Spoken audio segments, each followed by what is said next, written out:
नमः संस्कृता मित्रों। आज हम कक्षा 8 का अमृता भाग 3 लिए हैं और पढ़ेंगे अभ्यंतर तथा बाह्य प्रयत्न, जो इस प्रकार से है। अभ्यंतर तथा बाह्य प्रयत्न क्या है, इसमें एक सरसरी निगाह से देख लेते हैं। किसी भी वर्ण के स्वर या व्यंजन के उच्चारण के लिए वे उच्चारण स्थानों में एवं उनके बाहर कंठ नली में किए जाने वाले प्रयास को प्रयत्न कहते हैं। हम किसी कार्य को करने में जो प्रयत्न करते हैं, उसी तरह से शब्दों को जब हम बोलते हैं, वर्णों को बोलते हैं, तो उसमें भी प्रयत्न करते हैं, तभी बोल पाते हैं, कह पाते हैं। मानव अपनी इच्छा को व्यक्त करने के लिए फेफड़ों से वायु संचार करता है, जो कंठ एवं मुख विवर से टकराकर ध्वनियों को उत्पन्न करती है। इसमें कुछ प्रयास करना ही, आगे देखते हैं, कुछ प्रयास करना पड़ता है। प्रयास के मृदु होने या तीव्र होने के कारण उच्चारण भी मृदु या तीव्र होता है। फुसफुसाहट तक बिना प्रयास के नहीं हो सकती, यानी बिना प्रयास के हम कुछ नहीं कर सकते। अतः उच्चारण प्रक्रिया में प्रयत्न का महत्वपूर्ण स्थान होता है। प्रयत्न दो प्रकार के होते हैं, अभ्यंतर तथा बाह्य। अभ्यंतर प्रयत्न कंठ से लेकर ओष्ठ तक, यानी ओठ तक के बीच में होने वाले प्रयत्न को कहते हैं। ये सभी उच्चारण स्थान हैं। इनका परस्पर सट जाना या आधा सटा होना या बिल्कुल पृथक यानी अलग होना अभ्यंतर प्रयत्नों का निर्णय करता है। बाह्य प्रयत्न वस्तुतः उच्चारण स्थानों के बाहर अर्थात कंठ के भीतर ही वायु के रहने की स्थिति में होते हैं। यद्यपि उदात्त आदि प्रयत्न उच्चारण स्थान के भीतर ही होते हैं, फिर भी वे बाह्य कहलाते हैं। अभ्यंतर प्रयत्न के 5 भेद होते हैं। पूछ सकता है परीक्षा में कि अभ्यंतर प्रयत्न के कितने भेद होते हैं, तो जान लेना अति आवश्यक है हमारे लिए कि कितने होते हैं। पहला होता है स्पृष्ट। यह क से लेकर म तक जितने 25 जो व्यंजन आते हैं, तो वो 25 व्यंजनों के उच्चारण में उच्चारण स्थान या तो स्वयं या जिह्वा के अग्रभाग, आगे वाले भाग से सट जाते हैं। इसलिए इन वर्णों को स्पर्श वर्ण या स्पर्श कहते हैं। इस प्रकार उच्चारण स्थानों के भीतर स्पर्श की क्रिया होने से इसे स्पृष्ट अभ्यंतर प्रयत्न करते हैं। यह बहुत ध्यान देने योग्य बात है कि इस प्रकार उच्चारण स्थानों के भीतर स्पर्श की क्रिया होने से, जब वर्णों का उच्चारण हम करते हैं तो किसी न किसी भाग का स्पर्श तो करती ही है हमारी जिह्वा, तभी तो कोई शब्द, कोई वर्ण जो है हम बोल या कह पाते हैं। तो जो अंदर प्रक्रिया, भीतर ही भीतर जो स्पर्श की क्रिया होती है, तो उसे ही हम स्पृष्ट अभ्यंतर प्रयत्न करते हैं, जो प्रयत्न करते हैं बोलने और कहने के लिए वर्णों को, तो स्पृष्ट अभ्यंतर प्रयत्न कहते हैं। ईषद स्पृष्ट अंतस्थ वर्णों के उच्चारण में ईषद स्पृष्ट प्रयत्न होता है। यह र ल व का उच्चारण करते हुए प्रतीत होता है कि जिह्वाग्र माने जिह्वा का आगे वाला भाग से उच्चारण लगभग स्पर्श की स्थिति में है, जैसे य, र, ल, व। ठीक है, इसलिए ईषद यानी थोड़ा स्पृष्ट नामक प्रयत्न होता है, इसलिए इसको हम ईषद स्पृष्ट कहते हैं। विवृत सभी स्वर वर्णों के उच्चारण में उच्चारण स्थान परस्पर खुले रहते हैं। वायु का निर्गमन सरलता से हो जाता है, इसलिए प्रयत्न को विवृत कहते हैं। ईषद विवृत, ईषद विवृत में होता है कि ऊष्म वर्णों के उच्चारण में, जो ऊष्म वर्ण हैं जिसको बोलने में हमारे मुँह से जो है गर्म ऊष्म या वायु निकलती है बाहर, जिनके बोलने से, वही ऊष्म वर्ण कहलाते हैं। तो ऊष्म वर्णों के उच्चारण में यह प्रयत्न लगता है ईषद विवृत वाला। करें कि स, श, श, श, स, ह का उच्चारण करते हुए इसका अनुभव किया जा सकता है। की उच्चारण स्थान कुछ कुछ खुले रहते हैं। आगे हम देखते हैं।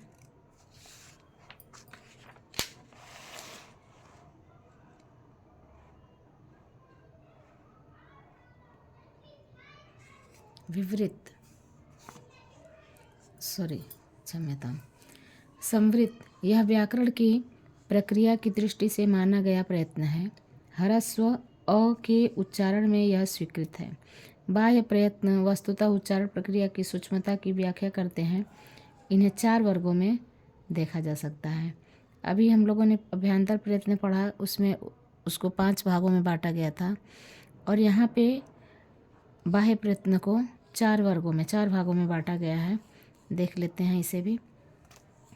विवार, विवार, श्वास, अघोष वर्गों के प्रथम द्वितीय वर्ण, जैसे क ख ग घ अंग है, फिर एक वर्ग हो गया क वर्ग, च वर्ग, ट वर्ग, त वर्ग वाला जो वर्ग है क से म तक, तो उसी में का जो पहला और द्वितीय वर्ण है वह कह रहे हैं कि वर्गों के प्रथम यानी पहले द्वितीय वर्ण यानी दूसरा वर्ण, जैसे क ख, च छ, ट ठ, त थ, प फ एवं श श स, ये अघोष कहलाते हैं।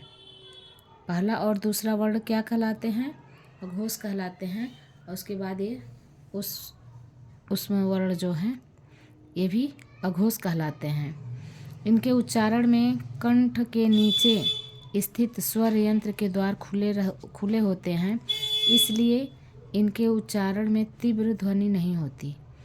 स्वर यंत्र के खुले होने से इन्हें विवार कहा जाता है।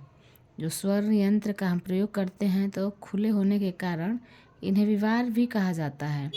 बिना विशेष प्रयत्न के उच्चारण से इन्हें श्वास भी कहते हैं। बिना प्रयत्न, ज़्यादा प्रयत्न नहीं करना पड़ता है, तो करें कि इस कारण से इसे श्वास भी कहते हैं।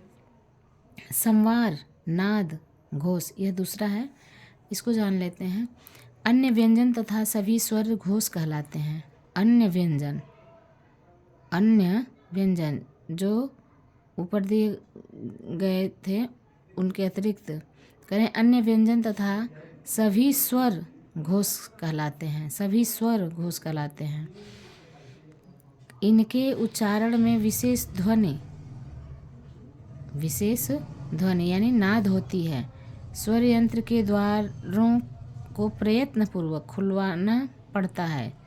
जैसे अब पहला दूसरा तो उसमें हो गया, अब बच गया तीसरा, ग ख ग घ, करें कि ग घ अंग, क ख ग घ अंग पढ़ते हैं ना ऐसे, तो 2 ऊपर ले लिए हैं अघोष के लिए। अब जो बच गया वही घोष है, तो कह रहे हैं कि ग घ अंग, ज झ इया इत्यादि के उच्चारण में ये प्रयत्न होते हैं। संधियों में क का ग होना, क का ग होना, जैसे दिग्गज, संधि विच्छेद करते हैं फिर मिलाते हैं तो अलग अलग करेंगे तो क रहेगा, फिर ग हो जाता है। उसी कह रहे हैं कि संधियों में क का ग होना, च का ज होना इत्यादि अघोष के घोष में रूपांतरण का उदाहरण है। इत्यादि का अघोष के घोष में रूपांतरण का उदाहरण है। इसी तरह ले लेते हैं अल्प प्राण और महाप्राण। बड़ा इम्पोर्टेंट है, ये परीक्षा में अक्सर जो है पूछा जाता है। अल्प प्राण, महाप्राण, ये हिंदी में भी बड़ा पूछा जाता है। प्राण जो है ये कुल मिलाकर के बहुत ही इम्पोर्टेंट है, हिंदी और संस्कृत। वैसे तो संस्कृत से ही सारे व्याकरण निकले हैं, चाहे वो हिंदी का हो या स्वयं संस्कृत का ही हो। तो इसको जान लेते हैं। एक तरीका ऐसा है जिससे हम भूलेंगे नहीं, पहले पढ़ लेते हैं। जिन वर्णों के उच्चारण में कम वायु लगे उन्हें अल्प प्राण कहते हैं। जैसे क ख नहीं, ग घ नहीं, अंग, क ग अंग। क ख में अधिक लग रहा है ना समय, तो उसको नहीं लेंगे। कम लगने वाले समय को ही, कम समय लगने वाले अक्षरों वर्णों को ही हम यहाँ पर रखेंगे। तो क ग अंग इत्यादि। दूसरी ओर जिनके उच्चारण में दोहरी यानी अधिक वायु का प्रयोग होता है वे महाप्राण हैं। इनमें ह के रूप में दूसरी ध्वनि जुड़ी रहती है, जैसे ख, घ, छ, झ, ठ, ढ, थ, ध, फ, भ, म। अल्प प्राणों के साथ ह का उच्चारण होने से महाप्राण होता है। अब इसको हम देख लेते हैं दो रूपों में और समझने में हमें आसानी होगी। जैसे मान लेते हैं अल्प प्राण को ए से संबोधित करते हैं, अब महाप्राण को एम से। और मान लीजिए कि ये दो व्यक्ति हैं, एक ए व्यक्ति है, दूसरा एम है, और इनको परोसना है जो है इनके पत्तल में। एक पत्तल है, दूसरा पत्तल है, खाने पे बैठा दिए हैं। इनके पत्तल में हमको क और ख रूपी पूड़ियाँ परोसनी हैं, और इससे हम बड़े अच्छे से अल्प प्राण और महाप्राण को समझ लेंगे। इसमें हम अल्प प्राण वाले में, अल्प प्राण के पत्तल में क को रखते हैं और महाप्राण वाले पत्तल में ख को रखते हैं। ये दो ही आदमी हैं, दो ही के पत्तल में हमको चलाने हैं अपने स्वर, अपने वर्ण रूपी पूड़ियों को। क ख ग वाले जो वर्ड हैं, इन क और ख वाली पूड़ी को इन दो के बीच में ही चलानी है। कैसे चलाएंगे कि हमें भूले ना। इसमें क को रख देंगे अल्प प्राण में, क के बाद क्या आता है ख, तो महाप्राण में रख देंगे ख। एक पूड़ी अल्प प्राण को, दूसरी पूड़ी महाप्राण को। तो क वाली पूड़ी अल्प प्राण को दे दिए और ख वाली पूड़ी महाप्राण को दे दिए। क ख, ये हो गई ग, ये हो गया घ, अंग, ये हो गया च, छ, ज। इस तरह से जो है हम बांटते चले जाएंगे पूड़ियों के माध्यम से, तो बड़ी सहजता से हमें अल्प प्राण और महाप्राण समझ में आ जाएगा और कभी ज़िंदगी में नहीं भूलेंगे। तो आगे बढ़ते हैं। उदात्त, अनुदात्त, स्वरित। इनका महत्व वैदिक भाषा के उच्चारण में है। उच्चारण स्थान में उच्चतम स्थान पर जीभ को रखकर उदात्त का और निम्नतम स्थान से अनुदात्त का और बीच वाले जो भाग है मध्य स्थान से स्वरित का उच्चारण होता है। लेकिन याद रखने वाली चीज़ ये है, ये तीनों भेद केवल स्वर वर्णों के ही होते हैं, सामान्यतः उच्चारण में इनका उपयोग नहीं होता है। आज के लिए इतना ही, धन्यवाद।